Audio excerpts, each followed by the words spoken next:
Sudah dipaksa orang kaya itu harus berzakat, baru dipaksa pencuri itu harus potong tangan.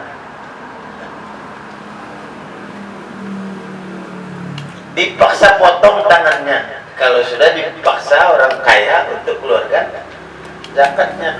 Ini enggak, orang kaya enggak dipaksa keluar zakat. Silahkan berzakat sukarela. Nah, kamu hitung berapa hitungan zakat? Ya hitung-hitung sendiri. Enggak bisa begitu. Ada aturan.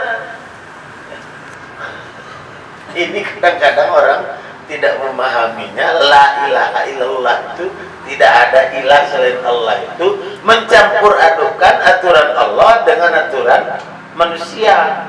Tidak boleh. Kalau pakai aturan Allah, pakai aturan Allah semua, tidak campur-campur. Wala talbisul haqqa bil batil.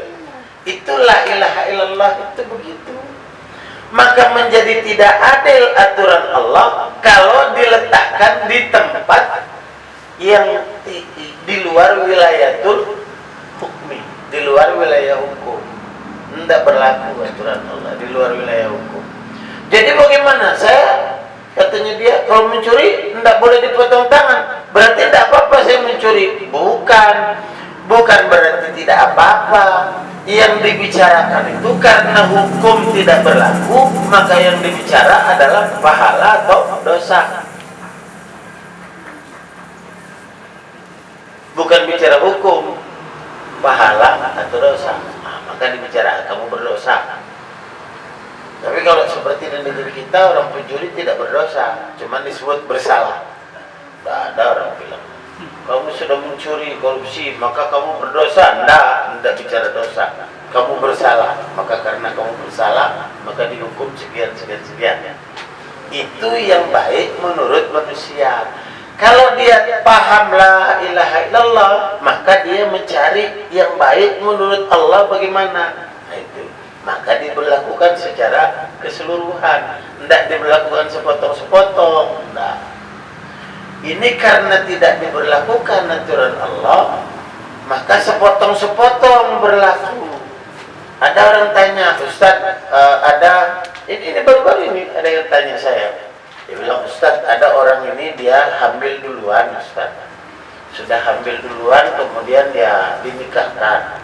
Itu kan terus dinikahkan, terus punya anak. Setelah lahir anaknya itu dinikahkan ulang. Terus anaknya itu bagaimana hukumnya? Ini bagaimana hukumnya? Ini bagaimana hukum? Saya bilang tidak ada hukumnya. Tidak berada di wilayatul hukmi, tidak berlaku hukum. Masa berlaku hukum di luar wilayah hukum? Tidak. Kalau wilayah dia tempat berzina itu berlaku hukum, baru ditanya apa hukumnya ini orang berzina, karena berada di wilayah hukum. Kalau tidak berada di wilayah hukum, tinggal dia pikir dosanya, apa dosanya dia, seberapa besar dosanya. Itu yang dibicarakan, bukan bagaimana hukumnya. Tidak usah bicara hukum, saya bilang kan di luar wilayah hukum. Bagaimana mau bicara hukum di luar wilayah hukum? Tidak cocok. Maka dia akan tumpang tindih kalau bicara hukum. Ini dia nikah, sudah hamil, tidak sah nikah. Bicara hukum, tidak cocok bicara hukum. Bicara pahala atau dosa saja. Berarti ini dosa lagi. Berarti begini, berdosa lagi. Begini, berdosa lagi. Gitu sudah. Mudah-mudahan kita ini diingatkan tentang pahala dan dosa. Ya, maka Rasulullah SAW di awal-awal dakwahnya itu tidak berbicara hukum, tetapi yang dibicarakan oleh Rasulullah adalah pahala dan dosa, surga dan neraka. Itu yang dibicara, tidak bicara hukum. Oh, kamu minum khamar, hukumnya minum, tidak bicara hukum. Bicara pahala, bicara surga. Nanti kalau kamu melakukan ini, kamu akan dapat surga. Kalau kamu melakukan ini, kamu akan masuk neraka. Ini kalau kamu begini, kamu dapat pahalanya sekian. Ini kalau begini, dosanya sekian. Ini, itu yang awal-awal dibicara. Tidak bicara hukum, tidak. Itulah Islam. Maka Islam dengan la ilaha illallah itu harus diilmui dengan segenap kebijaksanaan. Kalau tidak ada ilmunya, maka tidak bisa bijaksana dalam memahaminya. ilmu-ilmu Islam itu ada yang sifatnya pribadi, sholat, puasa, ya itu pribadi-pribadi. Ada sifatnya jama'i. Sholat juga ada pribadinya, ada jama'inya. Apa yang sholat yang jama'i? Sholat Jumat, ya. Sholat 5 waktu berjamaah, itu jama'i. Kalau sholat sendiri pribadi, itu yang penting menutup aurat, selesai. Itu sholat pribadi. Kamu pakai sarung saja sampai pusar itu tertutup, sarung itu sampai lutut, sah.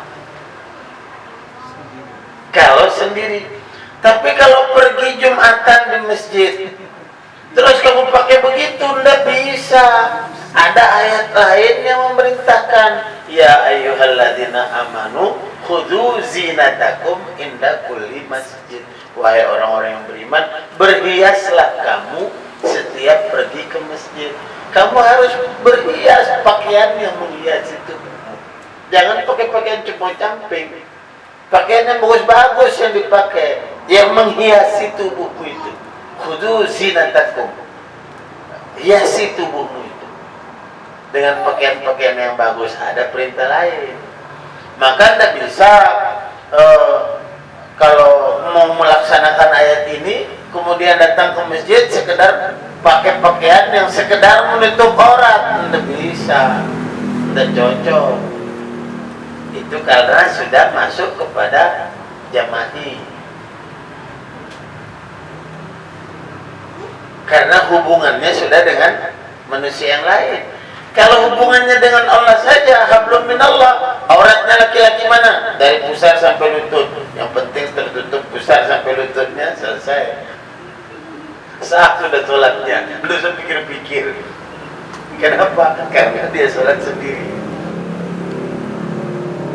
Nah, begitulah. Jadi mengilmui la ilaha illallah itulah yang seumur hidup kita belajar. Tidak selesai. Seumur hidup kita belajar.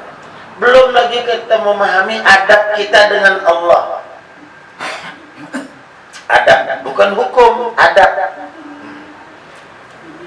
Ada orang yang kalau bangun subuh dia mandi dulu, baru sholat malam, mandi dulu. Saya tanya, saya bilang, saya lihat antum kalau mau sholat bangun tidur itu langsung mandi. Padahal kan cukup wudhu saja, wudhu sholat tahajud. Kok langsung mandi? Iya, saya bilang barangkali apa ada khasiatnya, barangkali khasiatnya untuk tubuh bagaimana gitu. Kalau bangun tidur langsung mandi itu barangkali khasiatnya apa, segarkah apakah gitu. Tidak begitu dijawab oleh beliau.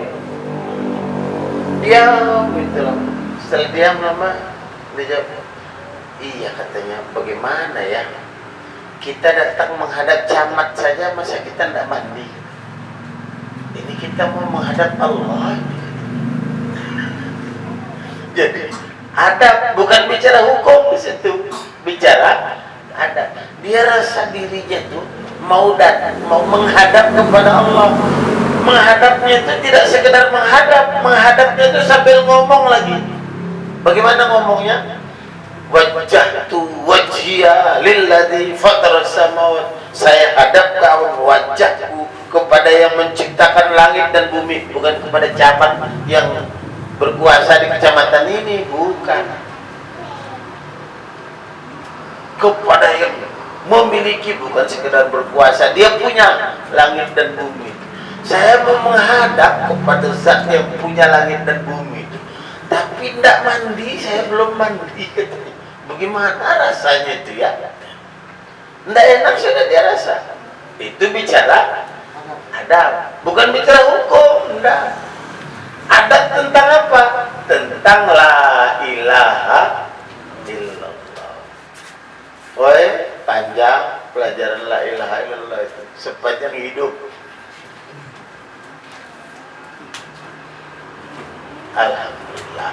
Mudah-mudahan Allah pahamkan kita ya lebih baik dari apa yang mampu saya terangkan, insyaallah.